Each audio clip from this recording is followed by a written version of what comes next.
Bonjour à tous. Donc une petite vidéo qui ne sera pas une hypothèse farfelue, c'est plus un post d'humeur pour parler de la question communautaire en France. Donc c'est suite à des commentaires et des vidéos. Dans un premier temps, je vous invite à aller regarder la vidéo de dissidence d'État qui est dans les vidéos que j'ai aimé, qui est une réponse à Ali Ayin. Dans cette vidéo, il parle en fait de créer une communauté en dehors du système actuel en France. Moi, ça m'a fait réfléchir déjà dans un premier temps à ce que lui-même avait déjà dit, comme je l'ai fait remarquer. Puis ensuite, ça m'a fait penser, toujours au niveau de la dissidence, au euh, muslim village de Imran Hussein. Donc je pense pas que dissidence d'État soit dans le fait de créer des Muslim villages, mais en fait c'est à peu près la même chose, c'est vraiment de créer un mini-système, une communauté en dehors, mais à côté de la société actuelle, quoi. Donc ça, c'est un petit peu comme les bonnes sœurs actuellement, qui sont encore présentes, les congrégations et autres. Il faisait état de ces réflexions et moi ça m'a fait penser aussi à cette chose que recommandait, je ne sais pas s'il le recommande encore, Imran Hussein sur les Muslim villages. Pour ça il s'appuie sur la sourate Al-Kahf.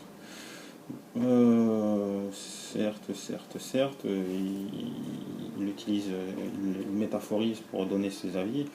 Je veux quand même avertir, même si lui aussi le rappelle que c'est haram en islam pour les sunnites. Après, Imran Hussein est un soufi, donc je sais pas, je pense aussi que c'est interdit pour lui, quoi, mais bon, lui l'autorise, le préconise même. Je vais rester dans sa métaphore coranique pour lui répondre. C'est que il y a certes des hadiths qui l'interdisent. Il n'est pas comme Soral qui nous dit que les hadiths c'est comme le Talmud. Il nous dit que la prédominance doit être donnée au Coran sur les hadiths, et donc même dans le Coran, si tu l'étudies, que tu fais des métaphores avec, tu verras que c'est interdit de créer des systèmes en dehors de la société. Donc pour ça, on peut prendre l'exemple des prophètes, de tous les prophètes qui sont cités dans le Coran, que Dieu leur accorde le salut et sa miséricorde. Et donc tous ont été envoyés à une communauté et n'avaient pas possibilité de la quitter jusqu'à jusqu'à ce que Dieu en décide autrement, quoi. Il y a un seul de ces prophètes qui a quitté sa communauté alors que Dieu ne l'avait pas autorisé, c'est le prophète Yunus, Jonas, et donc il a été sanctionné puis pardonné pour ça. Et par le biais de ce seul exemple qui nous est cité, ça confirme la règle à tous les prophètes. Et comme les musulmans doivent rester, et donc c'est pour ça que les musulmans doivent rester dans la société, même en étant dans la métaphore du Coran. Donc au niveau des hadiths aussi,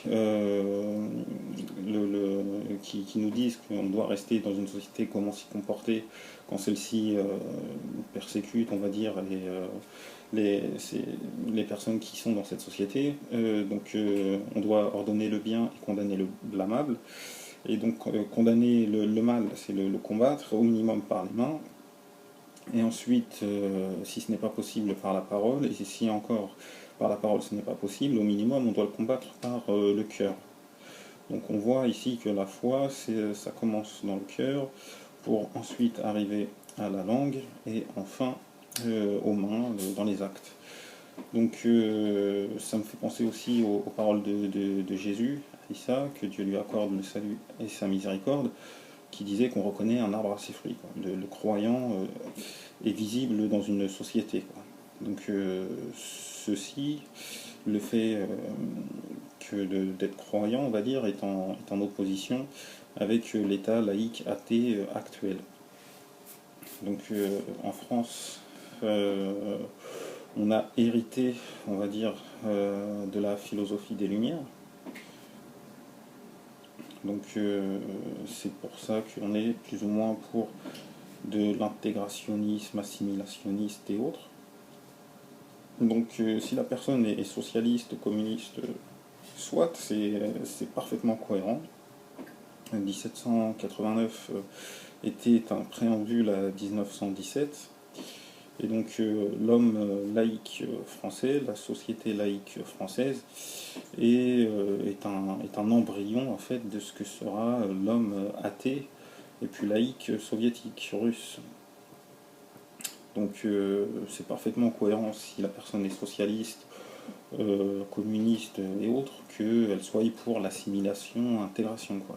Ça répond parfaitement au fait qu'en 1789, on voulait créer un homme nouveau, quoi, avec non plus un dieu, mais un être suprême, je ne sais plus comment le nommer Robespierre, à la différence de l'homme ancien, traditionnel, je ne sais pas comment le dire. Donc, alors que cet homme ancien, l'humanité est communautariste. Le communautarisme, il n'y a que les Français qui ne le sont pas, quoi. Donc, qui ne le sont pas chez eux. Parce que quand ils sont à l'étranger, on le verra, ils sont communautaires. Donc si le français, mon concitoyen, est socialiste, je comprends parfaitement qu'il soit intégrationniste et assimilationniste. Assimilationniste. Mais par contre, si c'est un nationaliste français, là c'est par rapport sûrement à un commentaire que j'ai eu dans une de mes vidéos, je ne comprends pas que celui-ci soit pour l'homme nouveau, quoi. L'homme nouveau, franc-maçon, des Lumières, qui s'intègre, qui s'assimile dans une société laïcisée, athéisée, quoi. Donc c'est assez bizarre. Normalement, s'il est nationaliste et cohérent, il est communautariste. D'ailleurs, c'est dans son intérêt. S'il veut préserver ce nationaliste français, ses cultures et autres, d'Auvergnat, de Normand, de Breton, c'est dans son intérêt d'être communautariste. Donc, pour que justement ces traditions se perdurent. Euh, donc déjà, ça c'est un premier point. Après, on voit en France que la première communauté, c'est la communauté catho. C'est, on entend souvent la dissidence dire la communauté toute puissance juive, israélite ou que sais-je. Mais la première communauté en France, ce sont quand même les catholiques qui sont organisés en communauté. Et c'est pas un reproche, hein, c'est juste un constat. Ils ont leurs écoles, ils ont leurs centres aérés, ils ont leurs œuvres sociales, ils sont organisés, ils ont leurs médias aussi. Euh, ils ont leur porte-parole, des personnes que c'est plus facile vu qu'il y a une hiérarchie pour retrouver un porte-parole de cette communauté. Mais la communauté catholique est la première communauté de France.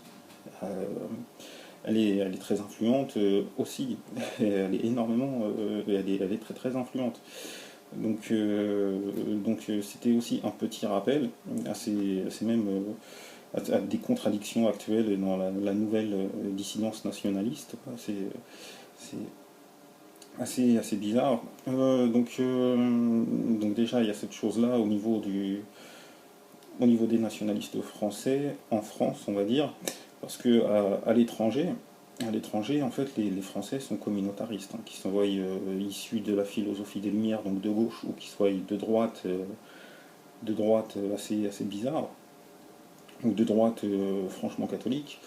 Les Français à l'étranger retrouvent cet homme ancien, en fait, retrouvent leur, on va dire, leur réflexe primaire.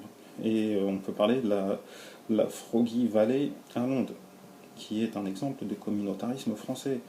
Il y a aussi tous les lycées français à l'étranger qui dépendent des ambassades et des consulats, mais c'est vraiment aussi une marque du communautarisme français, quoi. Il y a aussi il y a plein d'autres choses. C'était comment ça? Rifia Ketama qui parlait du fait que les Français, quand ils sont à l'étranger, redeviennent communautaires, quoi, et donc qui soulevait cette contradiction des nationalistes français. Donc il y a une autre contradiction que je soulève. Après, pour parler de la question communautaire qui ne dit pas son nom, hein, quand on parle de la question communautaire à l'heure actuelle, en fait, on parle de la question des minorités musulmanes, en fait.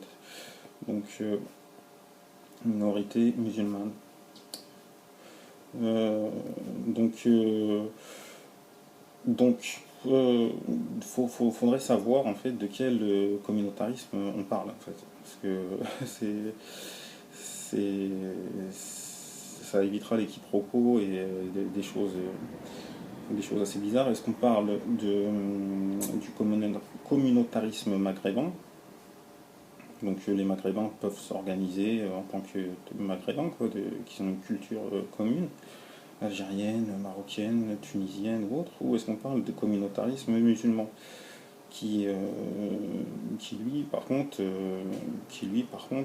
n'est pas lié au fait d'être maghrébin. Donc, euh, donc déjà si on parle du communautarisme maghrébin, faudrait que les maghrébins eux-mêmes ne tombent pas dans le piège souvent ce sont les mêmes nationalistes français et c'était Rouge le Renard qui en parlait aussi, qui dénigre les mieux intégrés d'entre eux. Donc faut savoir, hein, vous êtes pour l'intégration, mais quand il y a une Marocaine tellement intégrée qu'elle est ministre de l'Éducation nationale, vous la renvoyez à ses origines. On parle de collabeur ou autre. Donc déjà, ça c'est un manque de cohérence de la part des nationalistes et les Maghrébins, ceux qui suivent ces mêmes nationalistes, arrêtez de manger la chair de vos frères. Peut-être qu'ils sont musulmans, vous ne savez pas, quoi. Même si, tant qu'elle n'a pas dit clairement certaines choses qui remettent en cause sa foi, une personne reste musulmane, quoi. Après, ça c'est mon opinion.